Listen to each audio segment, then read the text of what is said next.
Conversation and Learning. Tackling Ableism at Work. Dr. Laura Chapman, please call me Mole.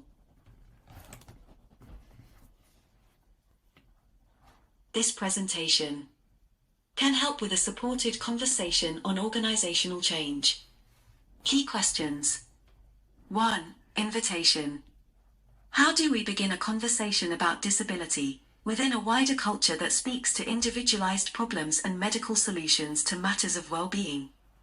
2. Society, language and culture, because we rarely articulate the discrimination and inequality disabled individuals face, it is greatly underestimated by many. Yet disadvantage is a huge cost to disabled people and their families, to organizations and to society more widely. 3. Respectful language. Voicing our fears about disability helps us understand the problem as a lack of fluency and understanding on the subject. Learning about discrimination, as a protected characteristic, helps add nuance and perspective to our wording of who is affected by what. 4. Bias and barriers. Distortions found in text, where disability is equated to illness or viewed as a personal problem to be remedied, prevents us from talking about prejudice and discrimination as systemic issues or societal disadvantage. 5. Institutional discrimination and societal injustice. The way we talk about disabled people as a population, not simply individuals, within society, is critical to how we speak about organizational commitment. 7. Responsibility, an ability to respond to disabled storytellers as authors, ensuring we state their interests in our stories, helps acknowledge disabled people's voices and will ensure a growing legitimacy in organizational accounts. 8. Accountability, an allied response demands action that prioritizes the interests of those most disadvantaged first, then extending to working practice more widely, and asking how we can change societal injustice. A fair world. I've been facilitating disability equality training for 30+ years, and invariably the feedback I hear most often is I never knew what I needed to know. Many will say they've never thought about what disability means to disabled people, organizations and society. They have assumed the problem is someone else's. The assumption is that disability is a personal or a health issue, possibly a problem for health or social care, but not within the remit of professional commitment or organizational duty. Sadly, these assumptions become unchallenged beliefs that often sit far deeper in our hearts than in our heads as worded thoughts we can question. Therefore, what is assumed aren't even ideas we challenge for ourselves, they are often hidden so deep they can't be questioned. The landscape we live in, the culture around us in conversation, text and media, informs our mindscapes, as we bathe in words and images we rarely question, to use Sergio Vanni's metaphors. Therefore, rather than try to identify which identity gives us more power or disadvantage, it may be that deciding where to lend our strength is far more critical in addressing inequality more widely. I can voice my anger against racism, classism, sexism, homophobia, religious intolerance, and help protect family and gender choice, without rejecting anybody's personal experience. However, I will need to acknowledge the voices of other groups face in order to take a stand against different discriminations in turn. I can't agree without others without understanding their perspective. My allyship as a sister, a friend, a colleague and a neighbor is in the action I take to minimize the harm that heads their way. Only they can decide if I'm addressing their interests, or that I've acted to make our shared space safer. I can't call myself an ally, but others may call on it, and hopefully rely on it.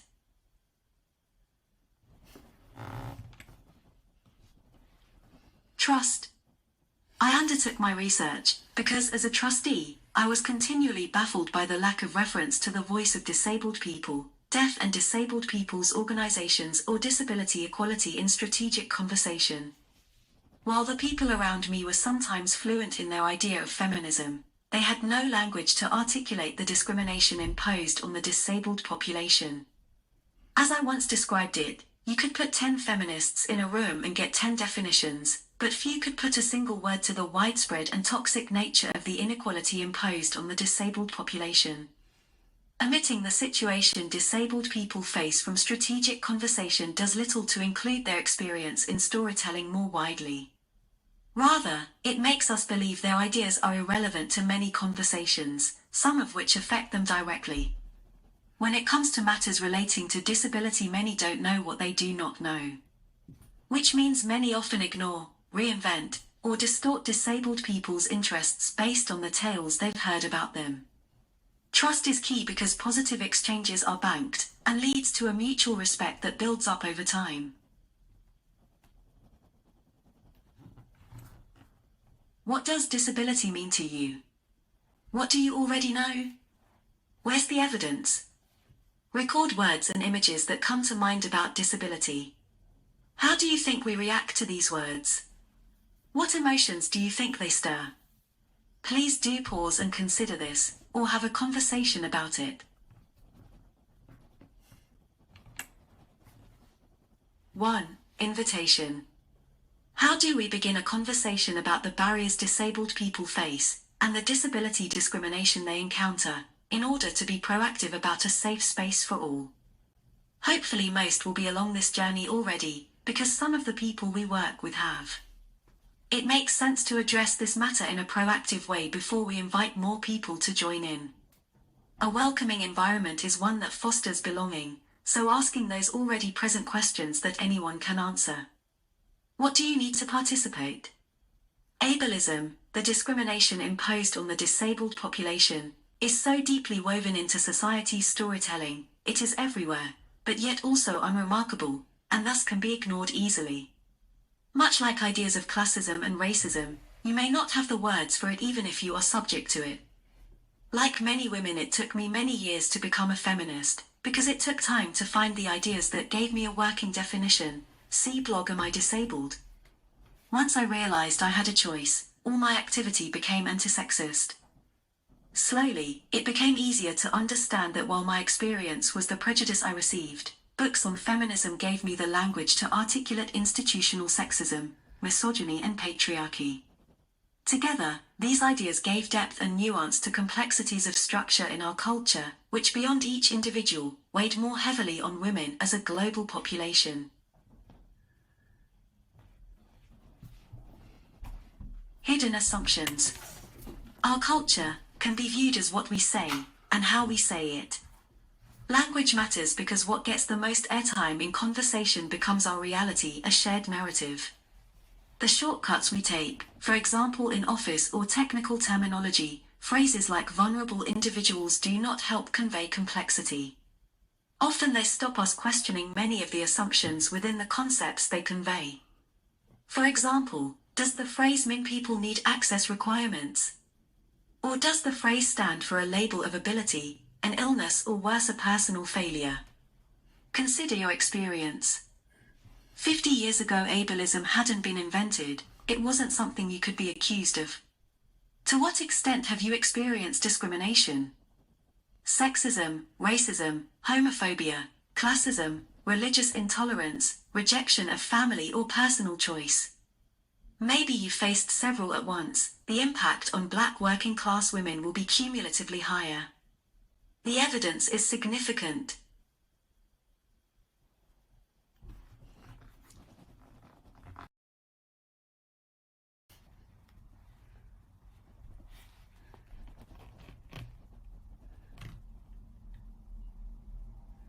Two, disadvantage and discrimination.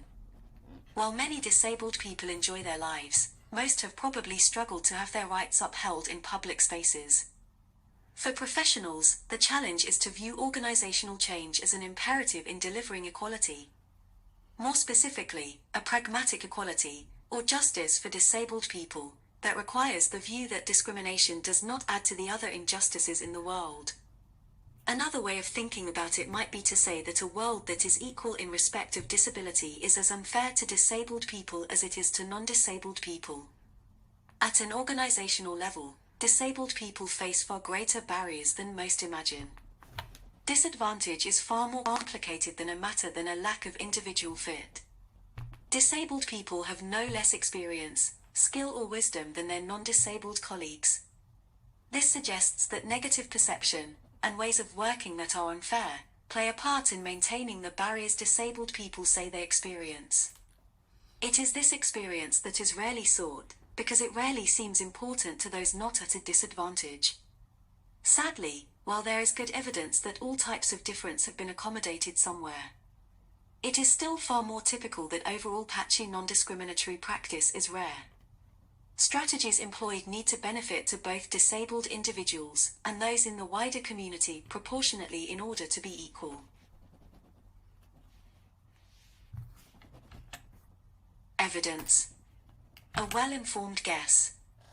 In an organization of 1,000 employees, 100 workers will probably have one impairment or more, whether or not they identify as disabled.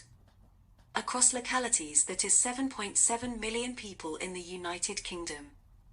Yet there are only 53.6% of disabled people in employment, compared to 81% of non-disabled people. 9 in 10 disabled individuals say they have experienced hate crime over the past year, and most will express this as a personal failure, not as abuse or victimization.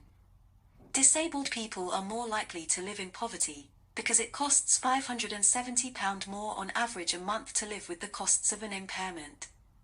People with mental health issues are 11 times more likely to be victimized, report being bullied, live in poverty and struggle in education and employment. Cost to society. Not addressing the inequality and discrimination disabled people face in the workplace is a costly problem. While the matter rarely comes up for discussion, as many no doubt believe organizations reflect the community they serve, sadly the evidence is overwhelming. Prejudice and systemic discrimination impact in negative ways on the health of some, and the well-being of us all. The harm caused by discrimination has ultimately a price societies need to pay for. At the heart of responsible business, therefore, is an imperative to address this injustice perpetuates unsustainable costs by passing on the price. Not solely at operational level, but at strategic, taking equality seriously, and developing strategies as a route to a better fulfillment of governance responsibilities. Because the distinctive nature of any disadvantage prevents more equitable participation, addressing it becomes a matter of investment in the well-being of our communities. As a global issue, matters of sustainability rarely give disabled people a voice in a worldwide conversation. Globally, the threefold risk experienced by disabled people during the current COVID-19 pandemic results from a greater risk of negative outcomes from the disease itself, a greater risk of reduced access to routine healthcare and rehabilitation which differentially affects them, and the damaging impacts of policy, strategy and planning efforts to mitigate the pandemic.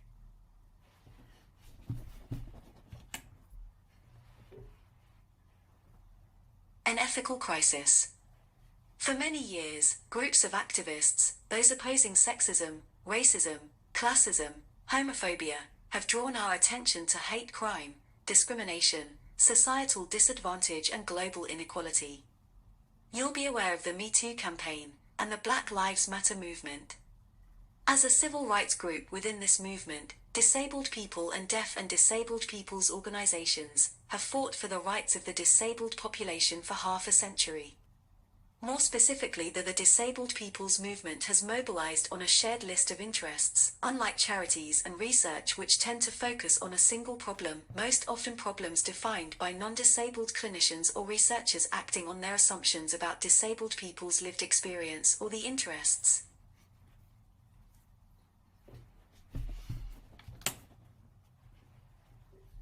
Three, respectful language. How do we articulate the assumptions many can ignore? Research suggests the difference between political correctness and respectful language is not whether a word is right or wrong, but why the meaning strengthens or counters a narrative that exists in everyday storytelling. The language we use about disability is typically negative and often medical. Professionals will often feel more comfortable talking about a diagnosis, impairment or conditions than discrimination and inequality. Thus, we often talk in ways that merely repeat the stereotypes we've heard in everyday conversations. Current terminology is limited. For example, the word disability is used to indicate personal difference, labeled group and inequality. It's not whether particular words are right or wrong. Respectful language encourages each of us to think about the meaning and the context of our choice. Saying the wrong word in conversation is rarely as problematic as silence. Most people are fairly flexible, as long as they feel others are willing to respect their experience, knowledge and wisdom.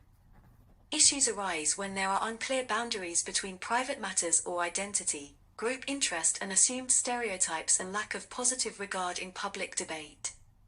In organization documents, terminology is far more critical, because it is the language used that defines the organization's culture.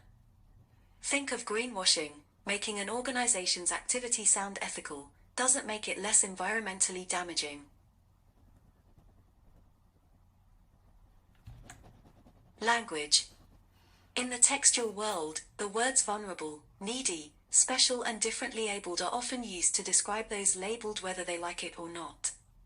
This helps create a belief, if not the idea, that it's the person who has needs, rather than the support that is needed.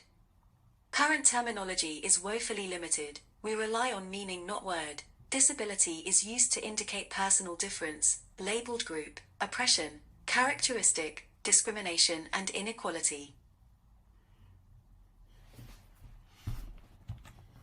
Be specific. We need to talk in different ways to individuals, about groups, and about chunks of population. When speaking to individuals, use names or surnames appropriately, ask about preferred identity, respect choice and personal articulation of experience. For example, Joe enjoys philosophy, says he is autistic and does not identify as disabled. Julie, on the other hand, prefers Jules, identifies as disabled with a capital D, and fights the discrimination she has experienced.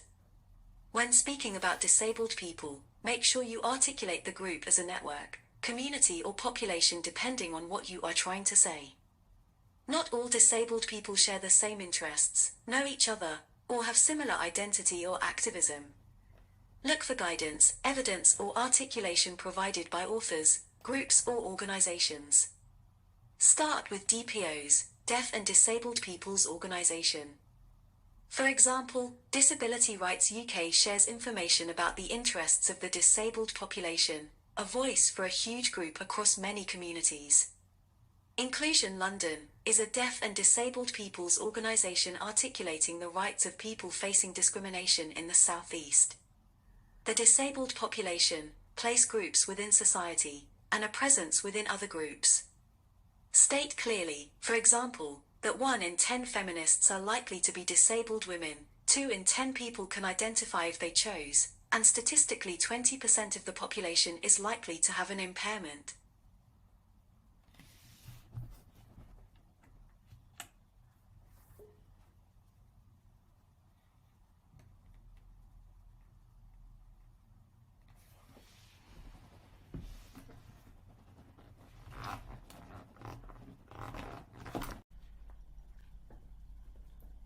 Do-do list.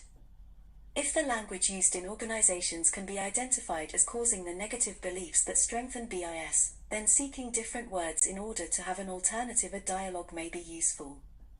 People also say that it's lists of do not say that makes them fearful of broaching the subject. To avoid the myths, deliberately a do-do list answers the question, what can I say? Do ask people what they need to participate. Before a conversation about reasonable adjustments is possible, it is always a good idea to ask easier questions about flexible working. A question most professionals can answer also allows disabled people the choice of whether to disclose or not. Allow for personal choice and respect privacy boundaries. Matters such as illness, impairment and difference, contrary to society's storytelling, are private.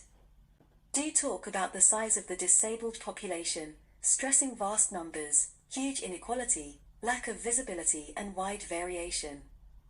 This helps contradict the assumption that disabled individuals are few and far between, a separate group. When in fact disabled people are among those also facing sexism, racism, homophobia, and religious intolerance. Do highlight the discrimination imposed on the entire disabled population. Articulate professional identity separately, because respecting choice helps us all focus on the unfair disadvantage, without having to interrogate personal difference.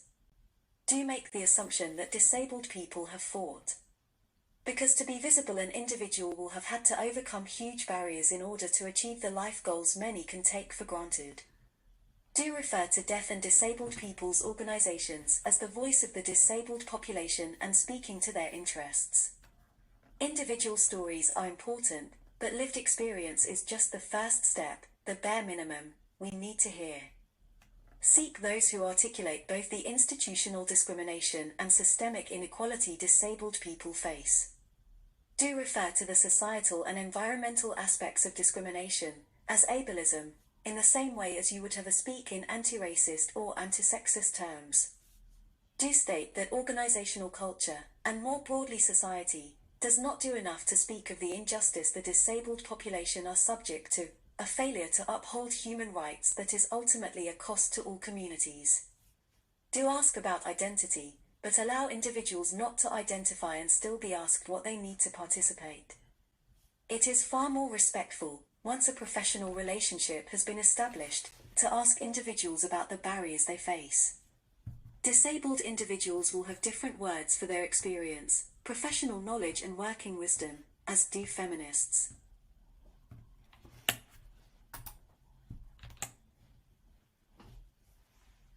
Six, responding to disability equality. Seeking and responding to lived experience is essential yet an unsatisfactory minimum, as personal matters, however troubling, only illuminate the prejudice and barriers at individual level. Furthermore, we can't ask every disabled person in turn what they understand by discrimination, without imposing on their time and generosity, and reminding them of the harm they've endured. We need to trust the voices those who have also gained research evidence and professional wisdom on these matters. Disability equality gives us frame, a language, like torchlight in the darkness, that highlights a specific sensitivity to ableism. As feminism gives us a sensitivity to sexism in the male gaze. Through its lens, disability equality helps us question the ableism in ideology by highlighting misrepresentation in discourse. From books to people. Disabled people express as their interests, the story they tell, in a different way to researchers and professionals that have spoken for them in terms of illness or problems. For many, this can be viewed as a form testimonial silencing apparent in the telling of local stories. While storytelling may seem neutral, many authors, unwittingly, tend to focus on personal experience, and if trusted at all, use their own assumptions to replace the evidence or the working wisdom of academics and professionals identifying as disabled. The disability activist and scholar, Oliver, refers to alternative ways storytelling, by questioning experience, knowledge, and investigation from a different perspective. The medical model as asking the question, "What is wrong with you?" And the social model as asking the question, "What is wrong with society?" The disabled people's movement in the UK has used the term disabled for many years. Disabled, rather than people with disabilities, is used to emphasize the idea that disabled people are disabled by the world rather than being different. This also implies that the oppression imposed on disabled people has a character, ableism. For a growing number, therefore, using the term disabled reflects a journey, a step into a movement. It is a choice to write, and co-author, on shared interest, speaking with activism and with intent to disrupt existing narratives and the myths they convey.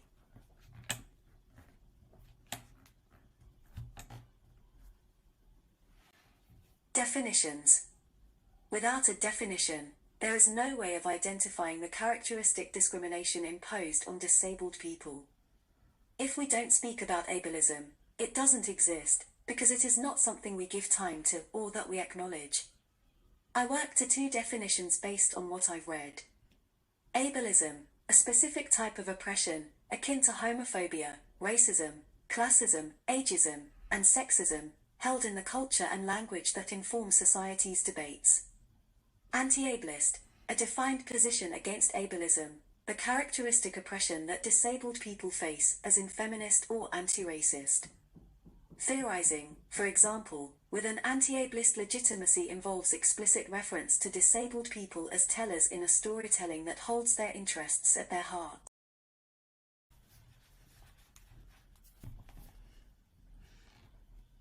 7. Accountability. With disabled people's interests in mind, accountability refers to the intent to articulate an account that acknowledges disability equality as the frame within organization purpose.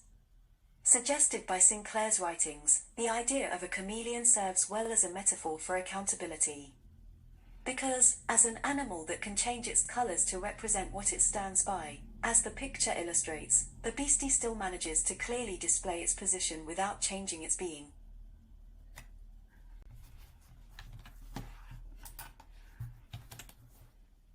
Human rights. An organization wishing to represent its human rights imperative can choose to state the interests of the disabled population within its accounts by making them explicitly within its storytelling, thereby still keeping its integrity and purpose. This implies its responsibility to also provide a trustworthy account of that dialogue. If the dialogue is skewed, the population is misrepresented, then those that are entitled to have a voice in the conversation are effectively silenced. The account is no longer proof of legitimacy, as it does not articulate equity, a shared decision about interests and fair participation in stewardship. The legitimacy gap identified earlier is a breakdown of trust where reputation lacks any acknowledgement of disabled people, disability equality or the interests of the disabled people's movement. This is a lack of legitimacy in organizational accounts within mainstream storytelling. A shorthand for lack of accountability, the gap is often a prejudiced response, a reaction to the myths, rather than acknowledgement of shared voice. The legitimacy gap refers to the amount organizational storytelling differs from interests, disabled people's organization. A shorthand for lack of accountability, the legitimacy gap refers to the amount organizational storytelling differs from interests, disabled people's organization. Professionals who acknowledge the medical model's significance can more ably respond in both personal and a public conversation by talking of barriers and injustice in their accounts. Pragmatic equality, or justice for disabled people, requires that discrimination does not add to the other injustices in the world.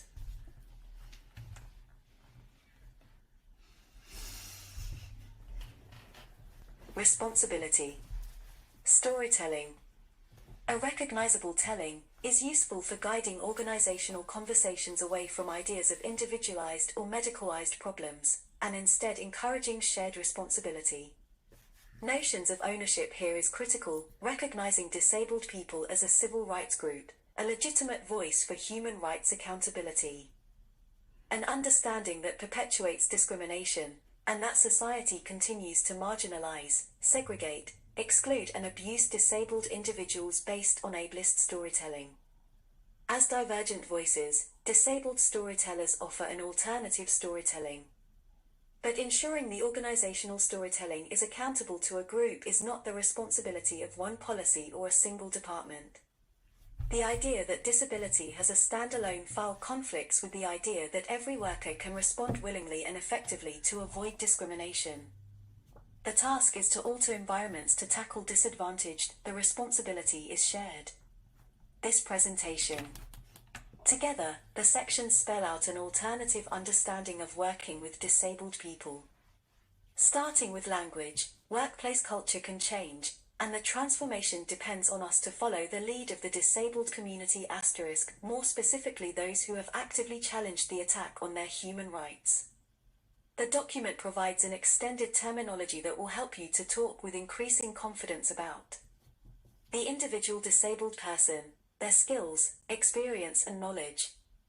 Ableism: the barriers, negative attitudes and working practices faced by disabled people but not by their non-disabled colleagues within organizations, sectors or professions, for example fear, lack of awareness, avoidance, microaggression, stares, complex or incomplete policies. Myths: the misrepresentation or silencing in documents, communications and wider storytelling of organizations.